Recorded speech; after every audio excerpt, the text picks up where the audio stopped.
Ladies, we need to talk about this. It's so important to me. Literally, I'm seeing this everywhere right now. So much about the way that we're supposed to start the new year. Like how you start the new year sets the tone for the rest of the year. I'm calling BS on that because I'm so sick of the pressure that it's creating for us. Let's be real, that kind of pressure, it's not YouTube. Y'all, I do not edit these on YouTube like I do when I post my, episode on the podcast. I edit the audio. It's really easy. But anyway, I love y'all. You guys are going to start just seeing the bloopers, I think. um, but here's the thing. What I'm trying to say is the pressure that comes from that is not only unnecessary, but it's also the perfect recipe for burnout. And it really does cause the burnout, right? Like, I'm so tired of that. So, if you haven't already, go grab your coffee or your tea. Right now, I'm obsessed with a little Earl Grey with a little creamer in it. And let's chat about why this mindset needs to go and what we're going to do instead. January 1st rolls around, right? And suddenly it's like we're bombarded with this idea that we have to have everything perfectly planned. I know that I have fallen victim to this so many times, right? Where it's like everything has to be perfect before the first. I have to know my exact plan. I have to, do everything the right way, have it all like picture perfect, have to have my, habits and my daily routine perfectly mapped out. The vision board has to be done, and I have to have the workout routine ready to go, and everything has to be like shiny and color coded and ready to go. But let me tell you something. Perfectionism feeds off of these kinds of timelines, these vision boards, these, habits and routines that we create and make us believe that if we don't start the year perfectly, that we've already failed. And that's not true. That actually leads to so many problems for us. I'm going to share a little bit of my story for you, a little bit of my, kind of backstory. I went all in. I've done this actually a few times, not even just I guess it was like probably 3 years in a row I did this, where I'd go all in on the perfect start, right? I would, oh my God, I would set the goals. I would have each category of my life that I wanted to change. I would have like 500 goals below it. I would break them into subcategories. I'm not kidding. It looks like a freaking term paper or something, like, it was so insane. The vision board was ready. Like, I had to make the perfect looking vision board, and it was less so for me to see these goals, right? It was like it had to be pretty and had to be perfect. All of these goals that I had created, they all had to come out into all these little habits. Habits had to be written out on a fresh journal. Like before the first was even close, the journal had to already be at my house, or not journal, but like the daily planner, right? That thing had to be at my house. It had to be ready. It had to have like my daily routine written on it all the way until December of the next year, right? My best handwriting on it. I would actually use pencil so that I could erase it and make it prettier, because otherwise, like, if the vibe wasn't perfect and it didn't have everything written out for what I was supposed to be doing, then it would be ruined, right? But guess what?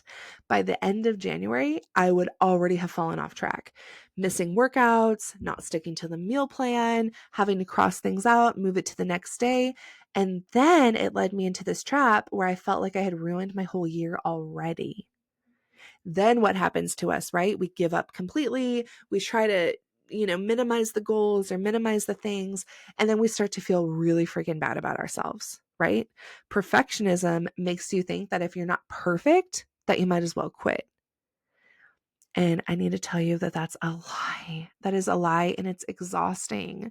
The tone of your year is not set by January 1st. It's set by the choices that you make day to day and movement by movement, right? It's our action steps each day. Every single day is an opportunity for us to pivot, adjust, or realign with what matters to us. And I also need to talk about vision boards for a second. This year, they triggered me. They're not inherently bad, right? Like, I know that they can help us to clarify our goals. Also, I will say, I swear that I manifested my husband by using a vision board. However, it was a different type. It wasn't the kind where you like cut out all these pictures and whatever. It was like a very intentional word board. But sometimes the vision boards can be another way that perfectionism can sneak in, right? If the board is about your aesthetic and not about what feels aligned for you, then it's not going to be serving you. And I see so many of these vision board parties where everybody's like trying to make these, vision boards that are cute, where it's like the all neutral aesthetic or, the all tan. And it's like all about your booty and your like booty gains, basically, right? That's not going to be serving you. So I need you to ask yourself, are these goals, are these ideas, all of this, is it just looking good or does it actually feel good to me? Is this actually what I want for myself?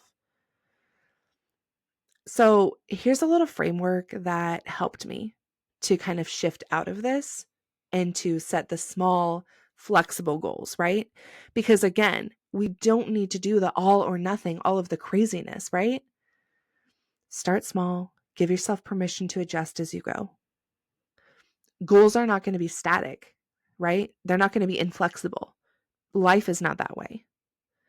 So instead of setting your tone on January 1st, I need you to just make it a habit to check in with yourself weekly, or if that's too often, then maybe do every month and check in on what's working, what's not working. Pivot your goals, pivot your actions accordingly. What feels good to you? And in my world, we celebrate the progress, not the perfection. Every single step forward counts, right? Even if it's messy, even if it's slow, it doesn't matter. We're celebrating the progress towards those goals, right? If you're trying to save money to buy a new house and saving $50,000 is like a really big goal, it's too big. We're going to quit right away. You can't just like give yourself some hard and fast deadline. I'm not a money coach, okay, y'all? I'm just kind of using this example. But if we give ourselves a hard and fast thing that says absolutely no eating out ever, never, ever, ever, and no coffee, and also like I can't even buy, any new clothes, like not even new underwear. I don't care if mine all have holes in them, right? It's like that's so rigid and so tight. There's no room for the flexibility. And we're going to fall off track pretty quick. Instead, giving ourselves those smaller and more flexible goals, such as, like, okay, I'm going to save this much amount of money per week. I'm going to do this, XYZ. I'll check in every month about it, see how that's being sustainable, where I need to adjust, where I need to loosen up, that kind of thing. That's what's going to help us to crush our goals. The years that I've been the happiest have always been the ones where I let myself be human, where I've showed up even when it wasn't pretty, when I stayed open to change.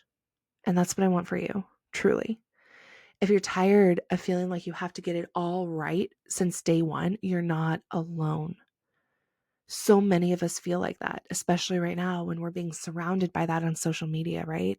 We're seeing everybody talk about the new year, new me. I actually wanted to make sure that I incorporated this. One of my friends on social media actually spoke out against it, and it made me feel really happy. Oh no, I think it just went away. That's so sad. But us talking about, this whole like new year, new me, all of that, like you don't have to live like that. Yeah, you don't have to change with the calendar. Oh, I'm going to read this, okay? This is actually a post on social. This is from Positively Present account. But you don't have to change with the calendar. If you want to change, go for it. But remember, phases are open, right? Phases in life are all different. There's different phases, there's different seasons. And then they say you don't need to become a better version of yourself each year. If January is a good time for you to change, do it because you're ready, not because the date on the calendar tells you to do it. And if you're ready for something in your life to change, this is your reminder that wanting to be better doesn't mean you're not already good enough. Whether or not you choose change, you will always be good just as you are. And phrases like new year, new me are often used to sell you something. It's true. Absolutely true. It's not the date on the calendar that matters. That's just such a trap for us. And truly, in the astrology world, the new year doesn't start until spring. So that's why the first sign in astrology is always Aries, which is me. My sun sign is Aries, April, right? Spring.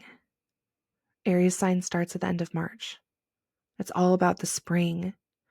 That's when you get the energy to come out. That's when you get the energy and you see all the animals coming out of hibernation. You see nature move into that spring feeling. That's actually the new year. So seeing all of this and all of these changes for like January and you have to have it all together and blah, blah, blah, like that's actually really hard. We're in the dead of winter, right? We're in one of the hardest times to be motivated to make any change. We're setting ourselves up for failure if we think that we have to sit here and do like this whole new year, new me, blah, blah, blah, stick to all these goals. Like it's too much. It's too much. Incorporate habits that feel good for you. Do them as often as you can and be happy, right? I wish it was that easy, but like truly make it simple and make it last. So, with that being said, I just want to say I love you so much. And I also want to mention something to you all that the Rise Sisterhood is open for enrollment this month. And I feel like this is the community that is so, so special. It's full of women who are done with the perfectionism trap. They are ready to embrace the messy and beautiful journey of growth together. And this is the place where you don't have to have it all figured out to join. You literally just show up and join this community. This community has a monthly workshop that you can do at your own self pace. And then we also have live calls, like a Q&A style call, just, like a very community-based community. And we do a lot of just teaching and workshops, and we learn so many of the tools to help us live a better life. But the best place to do that is inside community. So to join, you literally can just head down to the show notes or DM me the word sisterhood to learn more. I just want to make this the year of you showing up for yourself, one imperfect step at a time, one impactful step at a time. Not perfection, not rigid, but fun and full of community. So I love you and I will see you so much. I will see you all on the next episode.